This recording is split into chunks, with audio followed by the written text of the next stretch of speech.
This is the last video in the series of 3 about the culture and the craft of the Polynesians. It is wonderful to see how these people are returning to their original traditions and the joy with which they are once again cultivating them. In this last video, you will hear about pearl farming, Hiva, the dance festival, and the Polynesian oranges. Welcome to Sailor's Life. The warm lagoons almost everywhere in the islands of Tahiti are ideal for pearl cultivation because of the temperature, salinity and purity of the water. Commonly known as black pearls, Tahitian pearls can actually be found in a whole range of colors, including dark green, blue, bronze, aubergine or even pink. The price of a pearl depends on its size, shape and color. Tahitian black pearls are the diamonds of French Polynesia. I've been visiting a pearl farm and want to show you here how they do it. We have those oysters put aside to open it up and to show you. And those oysters have been not good. No, the pearls didn't have been good enough to make a second cycle. If you make a second cycle, you do it if your pearl is good. So you cut in, take out the pearl, put in the new nucleus the same size, and it goes for another 18 months. 18 months. And the first time? 18 months all the time. Okay. In nature, your oyster is sitting like this on corals, and it doesn't move. And to nourish itself, it will filter water. And when filtering water, it can happen that there's a grain of sand who is falling inside. And this grain of sand, to make a pearl, it has to fall under the mantle. It has to fall, that's the underside of the mantle. And the outside of the underside here has a brown line. This brown line is producing the brilliant part, the argonite. So in pearliculture, so to make a pearl by nature, it has to fall here because that's produced, the underside is producing, and to fill up all that, it will move. And it will roll the grain of sand and will keep it on. And the fact that it's sitting like this, it can't fall out. But we in polyculture, we can't work like that. We can't plant it everywhere. And we have to cut the byssus. Byssus are those filaments. You have to cut it because they will grip everywhere.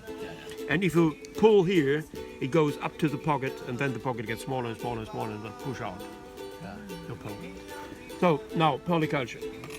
The grain of sand has become a little bit bigger. Grain of sand gets now a nucleus, that's called nucleus, and it's cut out of a shell like this one. It could be that, but they are coming from United States, sweetwater mussels from Mississippi. They are cut out, that's done industrially. It's perfectly round.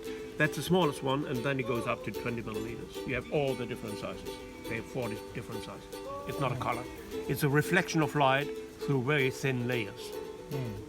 And this one gives you the impression of the colors. It's like a rainbow. And you only have it where the layers are very thin. And that's what you want on your pearl as well, if possible. So you choose an oyster who shows you you can do it. And those from this oyster you cut off the outside of the mantle all around, from here to here. Both sides. Which will give you 2 small fillets. Small fillets, you cut off everything which is black because you don't need it, and then you cut it in small squares of 2 square millimeters to 4 square millimeters. And that's your graft. That's the transplantation part you need that something will work. He is producing, even a small part will produce the argonite. That's why you need it. Now when you have prepared all that, you choose a new oyster, and this new oyster you open up like this, not more. In this opening, you have to operate.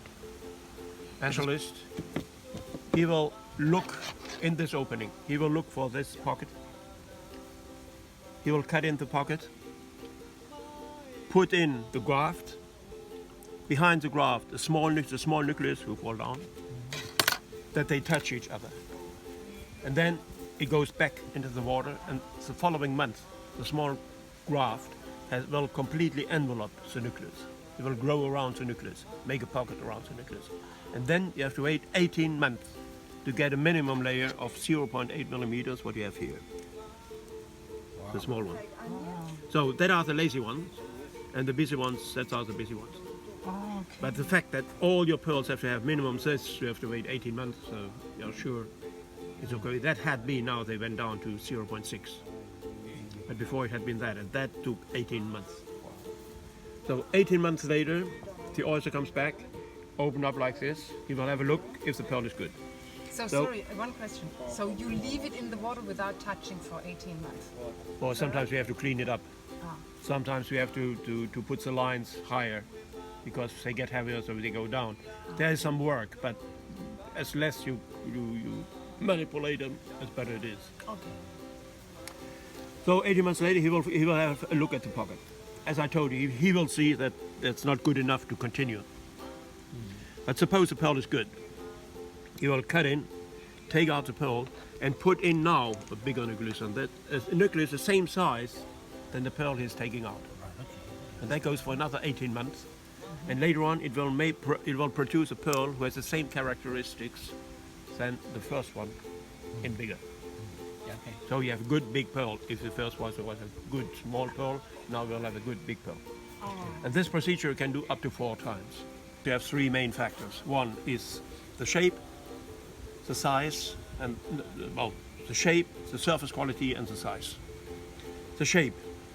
You have a round nucleus and you want to make round pearls, but you only have 30% of round pearls at the end. You have another 30% of pearls with circles, which are called lapel cerclé, circle pearl. And then the last third are all the other shapes. After round you have the oval, drop, button, which is a compressed round.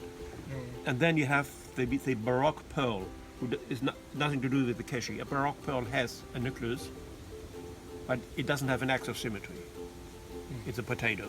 Oh, A baroque pearl is a potato. It's not the circle pearl is not a baroque pearl. That are the shapes, and then you have a surface quality. The surface quality, you have a local definition. The local definition is top gem, which is a perfect pearl, A, B, C, D. Top gem, perfect pearl, it doesn't have any imperfection on the surface. A, 90% at least has to be perfect, and 10% can have slight imperfections. But most of the time, the A quality has 1 imperfection, and the rest is perfect. So you drill in, because if you make jewelry, you have to drill somewhere, so you have a perfect pearl. B, 30% slight imperfections, and 70% perfect. And that are the best pearls you have, and from those pearls, you don't have more than 5% of the 50% you can commercialize.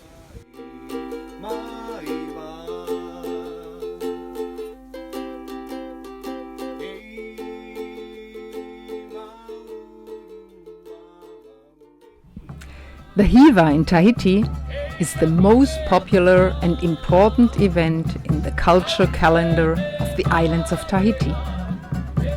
A colorful celebration of traditional chants, music and dancing, which brings together dance troupes from every corner of French Polynesia. The main performances take place in the stadium in Papeete. But you can also experience the dance performances on the other islands and in smaller places in Tahiti during this time.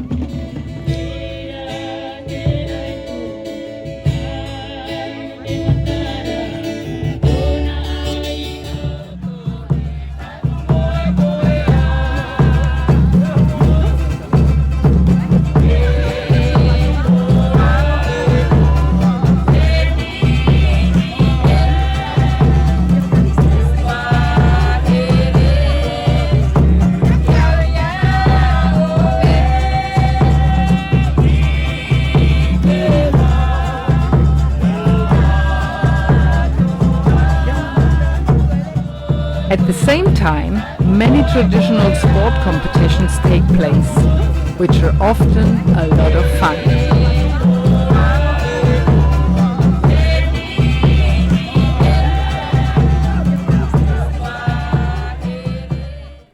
This tradition continues through generations, brings together the inhabitants of Punauia, mainly men, in a unique and exhilarating adventure in the Punauru Valley. They harvest the oranges that grow abundantly in the heart of the island of Tahiti. It's a celebration of the union between man and nature, where the strength and courage of the orange bearers are honored. At dawn, the volunteers embark on an arduous hike lasting at least 6 hours, braving steep paths and natural obstacles. They fill their loads, a sturdy piece of wood carried on their backs, to which are firmly attached 2 bags stuffed with oranges. This harvest is a real feat, where physical effort is put to the test.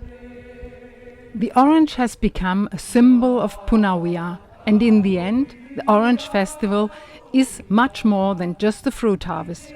It's a warm tribute to the generous nature of the island of Tahiti, celebrating the strength and courage of the men of Punauia. I hope you enjoyed this other type of video. Next time will be again an interview with a solo sailor who sailed in Alaska and Patagonia. Subscribe my channel Sailors Life if you want to follow more facts, experiences and stories. Give me a thumb up and press the bell if you don't want to miss any of these interviews.